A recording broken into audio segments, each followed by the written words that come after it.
I am once again. In for love, one for all. Each other. Oh gosh. Baby, I need. Welcome. You're watching and listening to Stuck in the Middle podcast, a platform for entrepreneurs, innovators, creators, and of African descent. Hear stories, ideas, experiences, and advice on breaking barriers. This episode is brought to you by our online merchandise store at www.sitmpodcast.com. Please, where you can go shop for exclusive merch. Make sure you get something for the ladies. Be sure. All right.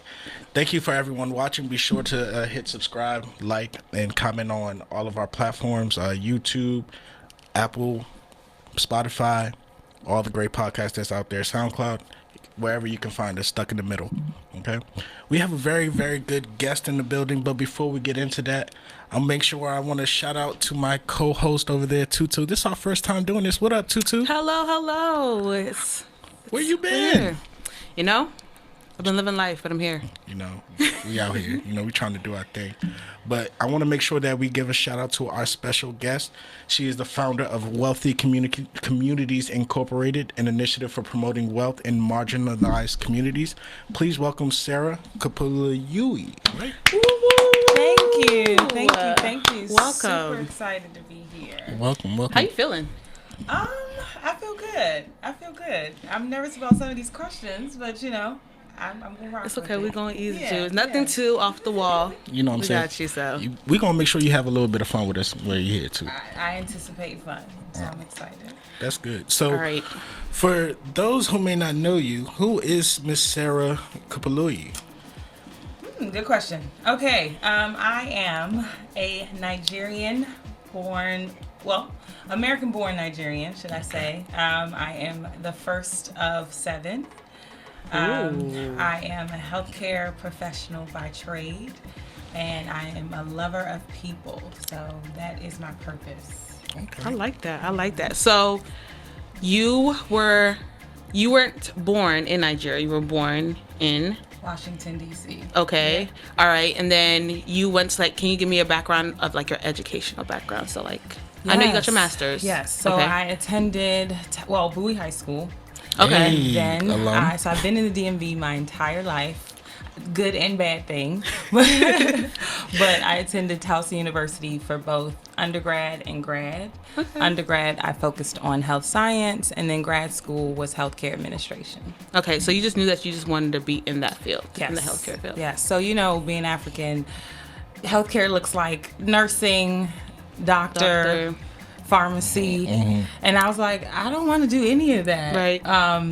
So I found that I could be in healthcare, not necessarily be a clinician, but still have the same amount of influence just in the background. Yeah. Okay. All right, so we're just going to jump into it. So, can you tell us what exactly is WELLthy Communities Incorporated? How did it start? What's the vision? Okay, so our mission, WELLthy Communities Incorporated, is focused on promoting wealth in marginalized areas. We do that by driving initiatives to improve access to health education and human service globally. So our focus really is just to promote wealth in marginalized areas. How we do that, because my niche was healthcare, that's what I went to school for. Initially, we started out by having health fairs. So we would have free health fairs, and they would always be in a marginalized area.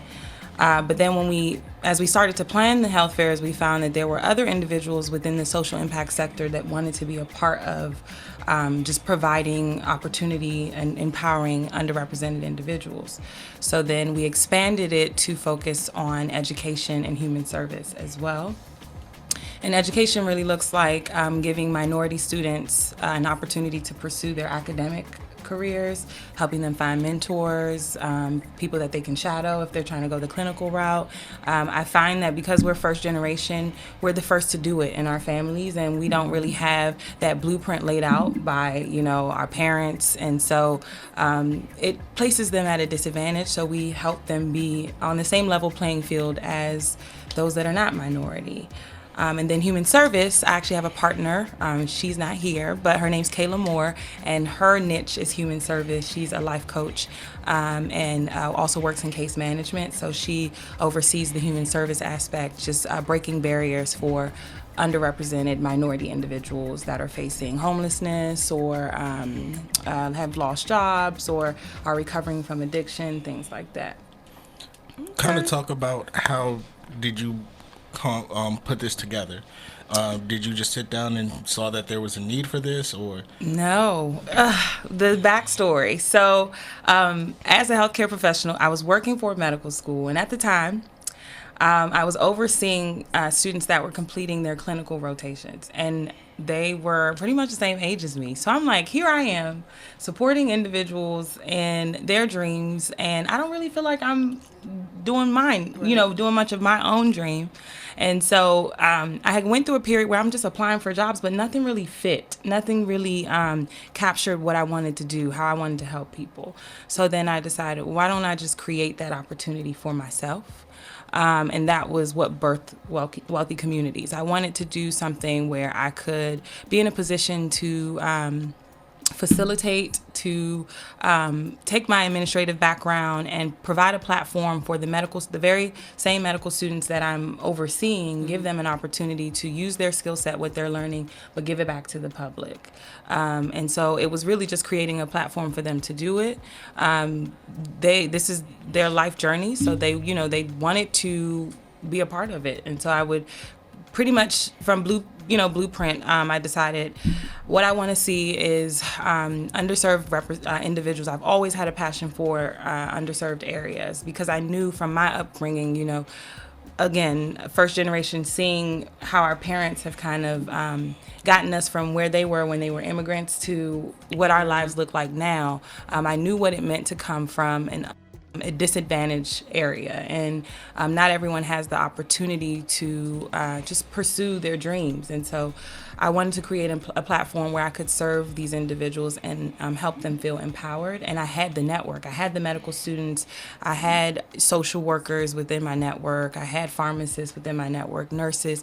So if I could create an opportunity, they were going to come out. And that's what we did. So really just look like utilizing my network within the medical education hospital setting,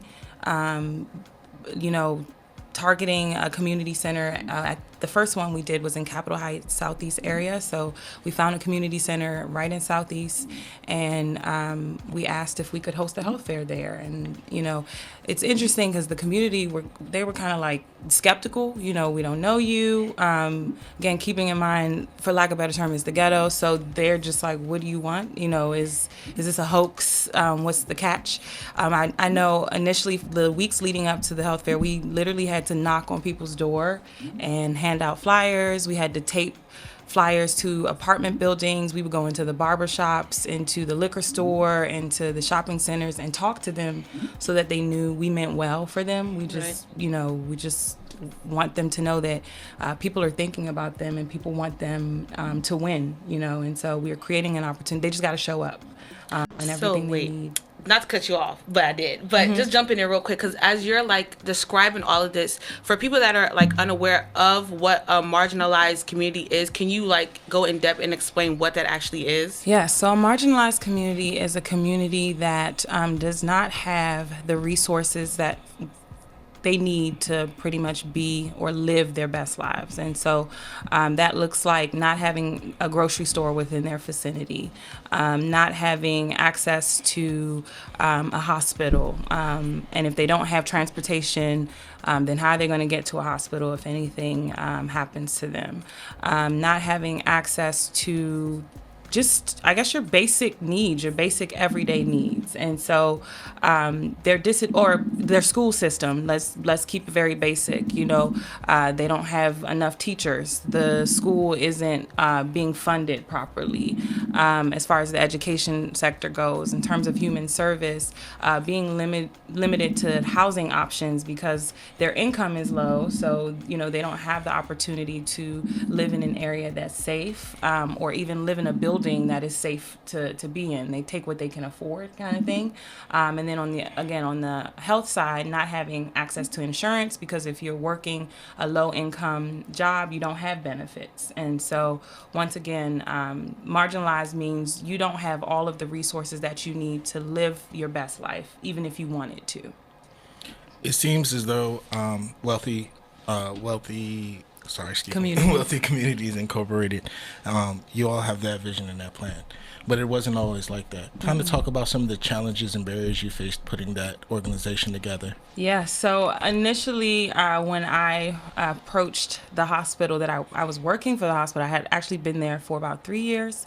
So initially when I started working with them, when I presented the idea to the residency program, I went to the family medicine residency program and I let them know that I wanted to facilitate a health fair to the public and I wanted to utilize them, the physicians in the residency program to help fuel this initiative. And I remember the program director was like, but you've never done this before. I'm not going to send my doctors out to an area that we don't know. Who knows what could happen to them? Who knows, just logistic-wise, if this is even going to work? So I did get pushback, I'd say, from ironically, from African American individuals that may have at some point in their lives been in that predicament, but now they're in a position of power, and so I guess they feel removed from that part of their lives. The other opposition I got was getting people to buy into the dream. So I spent a lot of time, just myself and my partner, spent a lot of time just sending out emails to different organizations, to different professionals, really asking if they would spend their time or their day or donate resources, diabetes kits, whatever we could get to this population that they may or may not have been invested in or knew anything about, really. I would say that was a challenge. The other challenge we face was getting the public. So I think the biggest defeat is that once we were able to secure a location, once we were able to secure physicians and nurses and Maryland state government officials that were willing to come out and do HIV testing and social workers that were willing to do consultations. So we've set this up. I mean, there was food, but then we still couldn't get them to come out of their houses, and they were still the community was still very skeptical. I think that was probably, if anything, the biggest challenge. So the whole saying of you can lead a horse to water, but you can't make them drink. Mm-hmm. So it's like, I'm telling you that this is a building that is here, and these are services that are here all day for free, and you're still skeptical. Right. And I think that was probably the biggest frustration, really getting the community to understand that there are people that care about you, but they don't believe that. They think that there is something behind it. Okay. Yeah. So you said you had a team, you had doctors, people to do HIV testing and stuff like that. So do you have a set team, when you always have events, they always come out, or do you have different people come in from different places? So we do have some consistency. Now that we've been doing it, we do have one residency program. Anytime we let them know that we have set up a community health fair, they will come out. Okay. We do have social workers that once we let them know we have it set up, they will come out. Same thing with nurses. We have another woman who focuses on tobacco cessation among the minority population. She's always willing to come out. We have a life coach who's always willing to come out as well. And so that actually takes me to the next initiative that we started to focus on, which was a social impact mixer. Okay. Because we realized that in order to drive these initiatives, we need a solid network. We need people that are invested in the populations that we serve, whether they can relate to them or not, but naturally they should just have a desire to make a difference and use their gifts. We're all blessed. We're certainly more fortunate than others, and so just getting them to agree to show up. Right. And so the social impact mixer is an environment that helps us grow that network, helps us draw in social entrepreneurs, corporate professionals, health professionals, get them in one room and engage them so that we can get a solid, reliable network of people that will always agree to come out when necessary. Okay. Let's dive in a little bit into your personal life. Let's go away. Let's have a little bit of fun here. Okay. So you're a little, not little. You are a Towson Tiger. Yes. Yes. Shout out to Towson. I love Towson. I made some of my best friends at Towson. Okay. Yeah. Being a healthcare professional coming from Towson, because you got your undergrad and your grad degree from Towson, kind of talk about coming out of that environment and then landing into the workforce. Was it difficult? Was it what you expected? You know, you worked all these years for healthcare, and mommy and daddy finally went to graduation and they got it. You know, how is it going into that workforce? Oh my goodness. She did the sigh, so you know it was something. It was the most, you know what? I came out of Towson with my undergraduate degree, and then my parents are just like, okay, so What's next? What's next? You know, did you get a job? And I'm like, did you show me how to get a job? Like, you know. So I went through a period. I was actually still working in retail, even with my degree for a period. And I think I've realized when you don't have a solid blueprint, you have to figure things out, especially as a first generation child. So yeah, coming out of undergrad, I thought, okay, now I got the degree, the money's gonna start rolling in, it should be easy to find a job. Negative. So I think I first started working as a reimbursement specialist for a healthcare company. And then I met one of my friends from Michael Kors had actually asked me if I was interested in being a coordinator for a employee assistance program. So it was called Business Health Services at the time. I think the name has changed now, but essentially what they were responsible, it was around the time Obamacare kicked off, and so now all employers are responsible for making sure their employees have health insurance. So we were pretty much helping implement wellness programs in corporate America. And so I thought, okay, this is it. Like, I think I love it. I can do this. You know, I think I can grow with this. And I did end up moving into a program manager role, but it was a small company, and I had my first experience with being laid off. So they had done some restructuring, moved some money around, cut some roles. I was the youngest in the company, and I'll be honest, I was making pretty good money for someone who had just kind of moved into this sector. So, yep, they cut your girl. They cut me, and I was devastated. I was lost. I was like, what is life? But that I was actually in my second semester of grad school, so there was light there. Right. So what happened was I just ended up focusing on grad school. I left Baltimore because at the time I was still in Baltimore after Towson. Left Baltimore. Backstory, I sing, so I started exploring other options, pursuing music for a little bit. I had time, and What you be singing, girl? What you be singing? So I actually explored the Afrobeat, R&B, Afrobeat sector. Okay. But it's a brutal world in the industry, music hard. industry, and I said, you know what, I got a degree, so I'm just gonna fall back on that because I'm not cut. I love to sing, but not that much, you know. Where can we find a song? Can we find a song? I have not posted anything, but If you ever do perform, I could be your backup dancer. girl, I don't mind. Let's do something. Let's do something. She just gonna pop, lock, and drop it. That's all she does. Something. I think if you scroll down far enough on my personal page, there is a clip of me singing. But now I stick to singing in church because, you know, like I said, the industry is brutal, and so I was like, this is a gift that God gave me, and I love it so much, and I don't want anyone to take that away from me or make me stop loving something that has come so natural. So just the pressure of the industry, I decided it wasn't for me, but not a story for another day. So anyway, I then finished grad school. Mind you, my mom was still asking me, am I going to become a PA, a doctor, or a nurse? And I'm like, no, sis, it's not happening.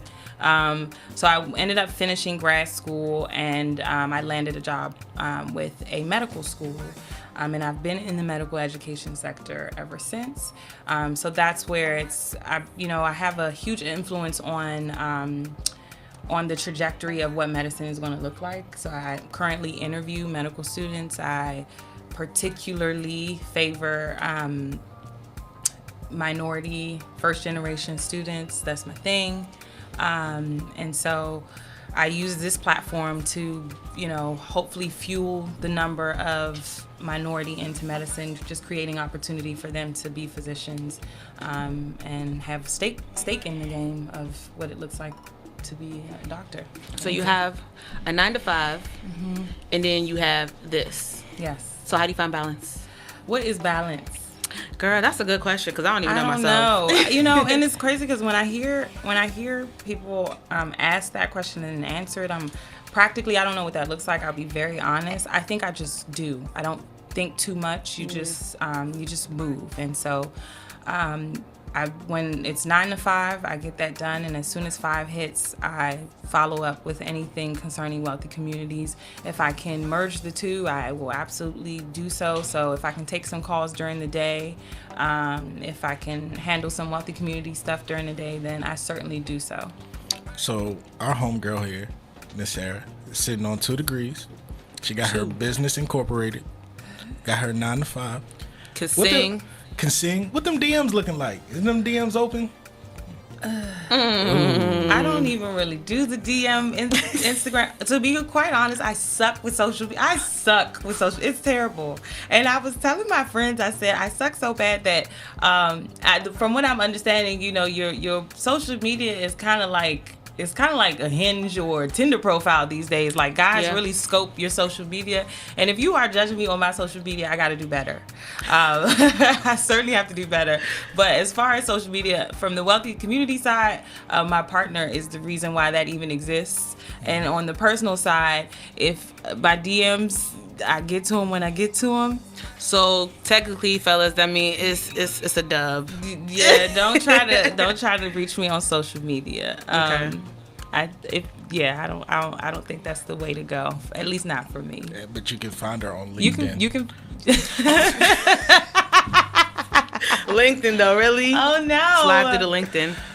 But okay, so let's get back. So I read that you held a position on the Baltimore City Youth Advisory Board, and then you had another position for Baltimore City Connect to protect. So how did that come about, and can you tell us your experience? Yeah, so again, my background was within the health science sector, and I had kind of honed in on health science, health education within marginalized areas. And so I had done an internship right after undergrad for Baltimore City. It was at the Healthy Teens and Young Adults Clinic, which was a teen clinic that only saw patients from the ages of 12 to 24, and it provided family planning and reproductive health, HIV, STD testing. And then there was a separate part of it that also included an after-school program. So it was a safe haven for Baltimore City youth. They would come, not only would they address any medical concerns that they had as it related to sex, but then we would feed them, we would host workshops for them, we would help them with their homework, help them see themselves outside of Baltimore City in terms of preparing them for opportunities that would get them into college. And so that, I would say, is when the light was ignited for Wealthy Communities. Unfortunately, and within that, I started to dive into more of what was happening in Baltimore City. So Connect to Protect was really a group, a coalition, a committee that was formed under Baltimore City to connect not only youth, but members of the LGBTQ community, engage them and hopefully help them make healthier decisions as it relates to their lifestyle. And then for the advisory board, what that looked like was engaging youth that were in the arts and providing a positive outlet for them to make Baltimore beautiful. So what we would do is we would review their work, which some of it is all around Baltimore City, and we would pick, which art creative outlets, resources that they had created that would be ideal for a certain street, or just make them feel a part of the community that they've been birthed in. And so I did that for about a year before transitioning out of Baltimore City, because funding was cut, unfortunately, and these very same youth that we were trying to protect were then put back into the streets with nothing to do. And that was, I know you know, that was very unfortunate. Has a majority of the work that WELLthy Communities have done, was it mostly in Baltimore, or is it both Baltimore and DC? No, we are all over, honey. We are all over. So we started work in, first initiative was in Capitol Heights, Southeast area. Second initiative was in Adelphi, Maryland. Okay. The third initiative, we did a young girls empowerment brunch, and that was in Northeast DC. That was tailored to minority females.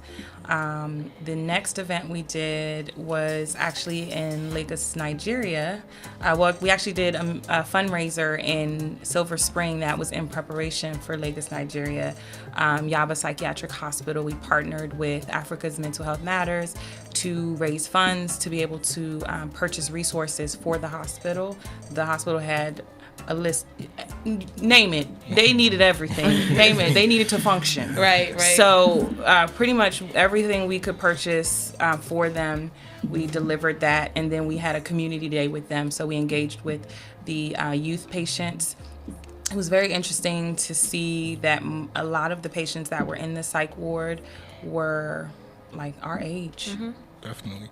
So with you having the experience of working or having events in all of these different various areas, kind of talk about what some characteristics may be of misrepresented communities or underrepresented communities. Yeah, there's a lot of stigma. I think one, there's a definite stigma around mental health and how it affects how you view yourself in society, how it affects how you view your potential, and how much that affects minority individuals. So individuals of different cultural backgrounds, African American, Hispanic.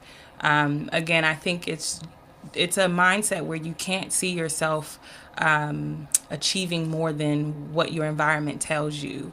And so I think it's very important to pour into these individuals and allow them to see that they can be and do and receive more than what they're getting, and what they're getting is not all that they deserve, and so that is what spread the wealth. That's what WELLthy Communities is about. Us that we are blessed, and especially us that we know what struggle looks like, and we've been blessed to come out of that, helping them see that they too can do the same, and they might not be able to have that influence from a direct family member or a coworker or their immediate network, but when we come, the goal is to empower them and relate to them first, and then empower them however we can to improve their well-being, to live the life that I've been privileged to live, to be honest. So with that being said, what factors do you feel like contribute to marginalization, and how do you feel like a solution can be created? Okay, so we here in America and in Africa, everybody likes to blame the government. The government, corruption, right? I say that. What else? The government, corruption, Trump, whoever. We like to blame them. But I think we have to understand that we are the country. We are the community. And so once we have been put in a position, whether you are a 7-figure tech person, whether you are a 7-figure physician, if you are working in the government, as a lobbyist or whatever, utilizing that platform to then make a difference. We can't continue to blame the government when we essentially are the ones that have the power. So I think at that point, for me, what it looks like is coming together as individuals, again, putting our heads together to help create change so that we don't even need the government, right? So here we are saying, okay, I don't have health insurance because, I'm on Section 8 or X, Y, and Z, but that may be the case. But then if we come together, us that do have health insurance, us that are physicians, us that are pharmacists, and we decide I'm going to designate 8 hours of my life a week to go into this community. I'm already making 7 figures. What would it really cost you to take some time out of your life to do something for free, right? And so that's my gist. That's how I see it. I think if we take us that are privileged, and I base it off the Bible, wealth looks like those that are blessed then blessing the less fortunate. And so we are blessed. We cannot continue to blame the government for why other people are less fortunate. I think we need to kind of look at ourselves and see what we have that we can do to help those around us, especially if we have more than enough, or at least enough to take care of ourselves.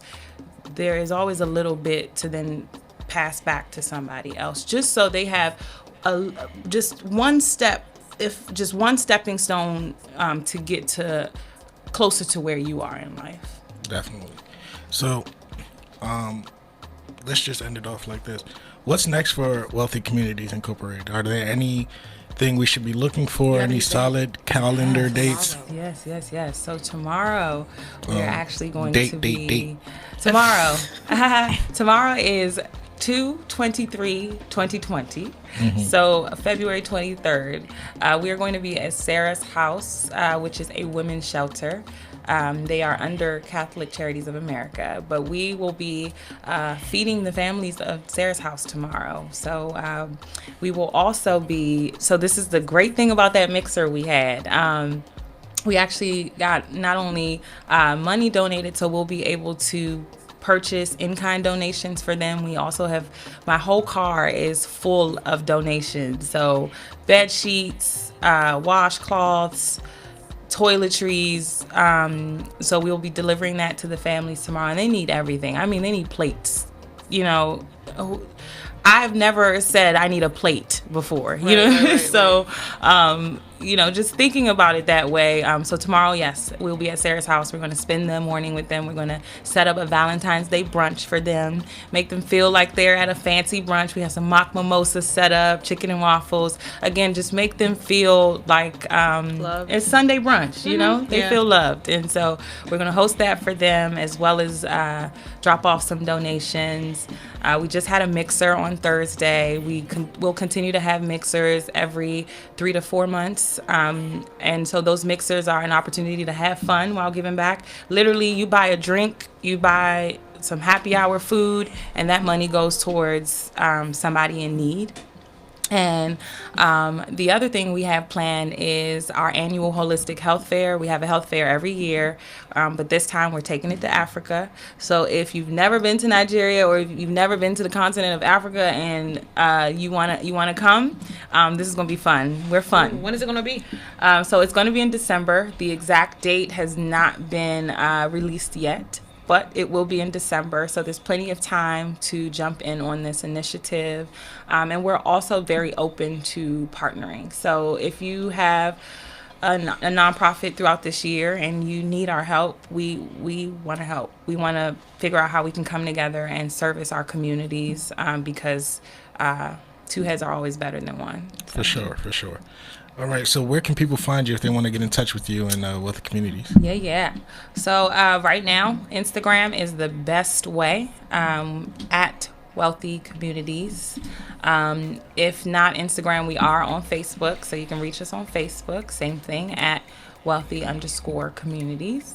And our website will be launched within the month. So I would say follow us on Instagram so you know when the website launches. That's where you will get all the media, everything we've done so far. You'll be able to keep up with us. You'll be able to sign up if you're interested in jumping in on this annual health fair in Africa, because Africa is the wave. Okay. But yeah, social media, Instagram. All right, well, It's been a pleasure having you on. Thanks Stuck for in the Middle. having me. How you feel? Because you said you was nervous at first. But you I did really good. love this. I love this. Shout out to Stuck in the Middle. Thank you for having me. Thank you. Thanks for coming. All right, everyone. So don't forget to review and follow Don't forget to follow us on all of our social media platforms. That's Stuck in the Middle SITM Podcast on Instagram, Facebook, Twitter, IG, anywhere you need to follow us. Just don't forget to subscribe on our YouTube channel. Hit that like and ringer button for daily updates. Let us know if you have any questions. SITM Podcast at SITM Podcast 237 at gmail.com. I hope you enjoy the show. And this is us, Tutu. What's up? I'm here. I'm out. We stuck in the middle. We out.